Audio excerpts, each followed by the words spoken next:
দুনিয়াতে অনেক সুন্দর সুন্দর আইল্যান্ড রয়েছে, যেখানে বছরের 12 মাস পর্যটকদের ভিড় লেগেই থাকে।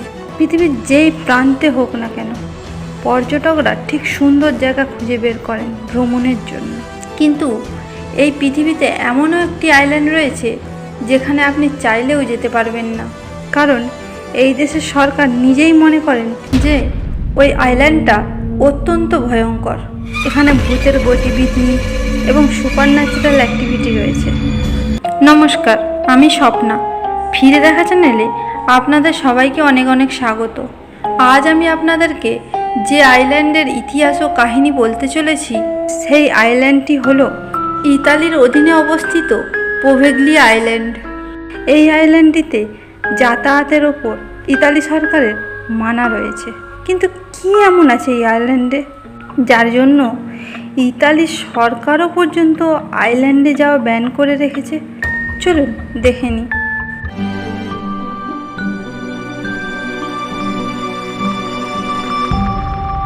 ইতালির ভেনিস এবং লিডো এই দুই অঞ্চলের মধ্যে অবস্থিত এই আইল্যান্ডটি, যাকে একটি ছোট্ট খাল দুই ভাগে ভাগ করে রেখেছে। এই দ্বীপ বা আইল্যান্ডটি হলো পোভেগলিয়া দ্বীপ। এটি আরও একটি নামে পরিচিত রয়েছে, আইল্যান্ড অফ ডেথ, অর্থাৎ মৃত্যুর দ্বীপ। 421 খ্রিস্টাব্দে এই দ্বীপে প্রথম বসতি গড়ে ওঠে। এই দ্বীপে ছিল না কোনো শাসকদের শাসন, করের বোঝা, আইন আদালতের ঝুঁকি ইত্যাদি। ফলে পরবর্তী বেশ কয়েক শতাব্দী ধরে এই দ্বীপের অধিবাসীরা সুখে শান্তিতে বসবাস করতে থাকে। 1379 সালে ভেনিস এবং জেনিসের অধিবাসীদের মধ্যে এই দ্বীপটি দখল নিয়ে যুদ্ধ সংঘটিত হয়। যুদ্ধে ভেনিস জয়ী হলে ভেনিস সরকার দ্বীপটির নিরাপত্তার স্বার্থে প্রবেশদ্বারে সৈন্য নিয়োগ করে এবং চারপাশে খাল খনন করে। কিন্তু যুদ্ধের সময় এখানকার অধিবাসীদের গুডিচা নামে এক শহর থেকে সরিয়ে ফেলা হয়েছিল, যার ফলস্বরূপ দ্বীপটি জনশূন্য হয়ে থাকে। পরবর্তী শতকেও যা জনমানবহীন হয়ে থাকে। 1927 সালে ইতালির এক সাধুগোত্রকে এখানে থাকার জন্য অনুরোধ করা হয়, কিন্তু তারা তা প্রত্যাখ্যান করে। পরবর্তীকালে তা অধিদপ্তরের অধীনে চলে যায় এই দ্বীপটি, এবং এখানে একটি চেকপয়েন্ট গঠন করা হয়। এটিকে ব্যবহার করা হতো ভেনিসগামী জাহাজগুলির মালপত্র পরিদর্শন করার জন্য। 1793 সালে দুটি জাহাজে কয়েকজন বিউবনিক প্লেগে আক্রান্ত রোগী পাওয়া যায়। প্লেগ যেহেতু একটি ছোঁয়াচে রোগ, কোনো চিকিৎসা না থাকায় ধীরে ধীরে এই দ্বীপটিতে এবং ইতালির বিভিন্ন শহরের বিভিন্ন স্থানে রোগটি ছড়িয়ে যায়। ফলে শয়ে শয়ে মানুষ মারা যেতে থাকে। ফলে প্লেগ আক্রান্ত সমস্ত রোগীদেরকে ইতালি সরকার পোভেগলিয়া আইল্যান্ডে শিফট করে দেন, কারণ এই আইল্যান্ডটি একেবারেই আইসোলেটেড ছিল। প্লেগের মহামারীর কারণে মৃত্যুর পুরীতে পরিণত হয়। ধীরে ধীরে জায়গাটিতে রোগীর সংখ্যা বাড়তে থাকে এবং একটা সময় এমন আসে যখন লক্ষ লক্ষ রোগীরা এখানে এসে থাকতে শুরু করে। কোয়ারেন্টাইন স্টেশন হওয়ার কারণে রোগীদের সর্বাধিক 40 দিন পর্যন্ত রাখা হতো। কিন্তু পরিস্থিতিটা এতটাই খারাপ হয়ে যায় যে একবার এই আইল্যান্ডে যাদেরকে আনা হচ্ছিল তাদের আর ফেরত নিয়ে যাওয়া হচ্ছিল না। রোগীরা মৃত্যুর জন্য প্রহর গুনতে থাকতো। সেই নির্জন দ্বীপে যারা একবার যেত তারা সুস্থ হয়ে বাড়ি ফেরার আশাতেই মারা যেত, আর যারা মারা যেত তাদেরকে এই আইল্যান্ডের মধ্যে কবর দেওয়া হতো অথবা তাদের দেহ পুড়িয়ে ফেলা হতো। কিছু ঐতিহাসিকদের মতে এখানে মৃতদেহ এবং রোগীর পরিমাণ এতটা বেড়ে গিয়েছিল যে ইতালির সরকারের নির্দেশে 1,60,000 লোককে জীবন্ত জ্বালিয়ে দেওয়া হয়, যাতে ওই রোগ আর বাড়তে না পারে। আক্রান্ত ওই সমস্ত রোগীকে একসঙ্গে ভয়ঙ্করভাবে পুড়িয়ে ফেলার ফলে মৃত মানুষের হাজার হাজার কঙ্কাল ছড়িয়ে পড়ে দ্বীপের চারপাশে। তারপর থেকেই মৃত্যুপুরী বা আইল্যান্ড অফ ডেথ নামেই পরিচিত পেতে থাকে এই পোভেগলিয়া আইল্যান্ড। এত মানুষকে একসাথে জীবন্ত পুড়িয়ে মারা নির্মম ঘটনা দ্বীপটিকে ধীরে ধীরে সকলের অজান্তেই রহস্যময় করে তোলে। এরপর থেকে মারা যাওয়া সেই মানুষগুলোর অতৃপ্ত আত্মারা ঘুরে বেড়ায় এই পোভেগলিয়া দ্বীপে। প্লেগের তাণ্ডবের কিছু সময় পর কালাজ্বর নামে আবার ইতালিতে কড়া নাড়ে এক নতুন রোগ। আরও একবার ইতালিতে এই ওষুধহীন রোগের কারণেই মানুষের মৃত্যুর সংখ্যা বাড়তে থাকে। শুরু হয় প্লেগের মতো ইতালিতে কালাজ্বরের প্রভাব। চিকিৎসা ছিল না বলে অনেক লোকই এই রোগে মারা যান, যার কারণে এই রোগে আক্রান্ত ব্যক্তিদের মৃতদেহকে এই আইল্যান্ডে ফেলে দিয়ে আসা হতো এবং আরও কিছু সময়ের জন্য এই আইল্যান্ডটি বন্ধ হয়ে থাকে। লক্ষ লক্ষ মানুষের মৃত্যুর সাক্ষী থাকা এই আইল্যান্ডটিকে 1922 সালে ইতালির সরকার একটি মানসিক হাসপাতাল তৈরি করে। এরপর থেকেই শুরু হয় ভুতুড়ে ঘটনা। হাসপাতালে আসা সমস্ত রোগীরা সুস্থ হওয়ার পরিবর্তে ধীরে ধীরে অসুস্থ হতে থাকে এবং হাসপাতালের কর্মচারীরা কেউই বেশি দিন টিকতো না এই হাসপাতালে। সবাই কিছুদিন পর পরই পালাতো।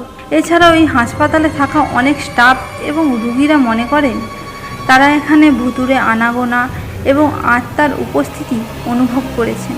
তারা দাবি করেছে রাতের বেলা এখানে আত্মা ও অসুস্থ মানুষের মধ্যে পার্থক্য করা যেত না।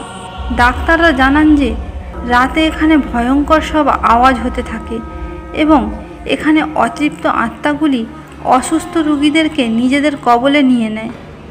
চিকিৎসকদের জন্য সেই সময় এটি বোঝা মুশকিল ছিল যে তারা মানসিক রোগের কারণে উল্টোপাল্টা কাজ করছে না ভূত ধরার কারণে এইসব উল্টোপাল্টা কাজ করছে।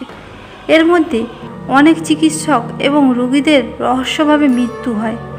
সবচেয়ে ভয়ানক ব্যাপার ঘটে যখন একজন ডাক্তার এই হাসপাতালের ছাদ থেকে ঝাঁপ দিয়ে মারা যান। এই কারণে মেন্টাল হসপিটালটা খুব দ্রুতই বন্ধ করে দিতে হয়।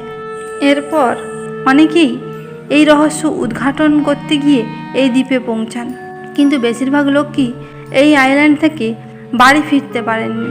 আর যে একজন লোক বাড়ি ফিরে এসেছে তাদের মধ্যে কেউ বোবা হয়ে গেছে, কেউ শুধুমাত্র এটুকু বলেছে যে এই আইল্যান্ডটি আমাদের পৃথিবীর জীবন্ত নরক। এখানে মানুষ নিজের ইচ্ছে যেতে পারে ঠিকই, কিন্তু তাদের বাড়ি ফেরা আর তাদের মর্জির উপর নির্ভর করে। 18 একরের এই আইল্যান্ডটিকে ভুতুড়ে জায়গার লিস্টে পৃথিবীর 3 নম্বরে রাখা হয়েছে, যেখানে ইউরোপের নাম্বার 1 হন্টেড আইল্যান্ড হিসেবে একে বলা হয়। এর রহস্যময়ী কারণে ইতালি সরকার আইল্যান্ডটিকে পাবলিকদের জন্য পুরোপুরি বন্ধ করে দিয়েছে। এখানে জেলেরাও মাছ ধরতে যেতে ভয় পায়, কারণ মাছ ধরতে গেলে জাল ফেললে শুধুমাত্র মানুষের হাড় কঙ্কাল এইসব পাওয়া যায়। এর কারণে কেউ ওখানে মাছ ধরতেও যায় না। এখানে যদি আপনি যেতে চান তাহলে ইতালি সরকারের পারমিশন লাগবে এবং একটি বন্ডে সাইন করে আপনাকে এই আইল্যান্ডে প্রবেশ করতে হবে। এছাড়াও কোনো উপযুক্ত কারণ ছাড়া এই আইল্যান্ডে প্রবেশ করার অনুমতি দেবেন না ইতালি সরকার। তো আপনারা যাবেন নাকি এই আইল্যান্ডে হন্টেড অ্যাডভেঞ্চার করার জন্য? পোভেগলিয়াকে ঘিরে তৈরি হয়েছে বিভিন্ন অনুষ্ঠান ও গ্রন্থ। উল্লেখযোগ্য 2টি টেলিভিশন শো ঘোস্ট অ্যাডভেঞ্চার্স এবং স্ক্যারিয়েস্ট প্লেস অন আর্থ নামে 2টি শো, যাতে এই দ্বীপটিকে ভুতুড়ে বলে দেখানো হয়েছে। রোমান গ্রাফিক্স উপন্যাস আর ইউ অ্যালাইভ এবং আরও 2টি গ্রাফিক্স উপন্যাস এন্ডলেস নাইট এবং ক্যাসেল ওয়েটিংয়ের ঘটনা গড়ে তোলা হয় এই দ্বীপটিকে কেন্দ্র করে।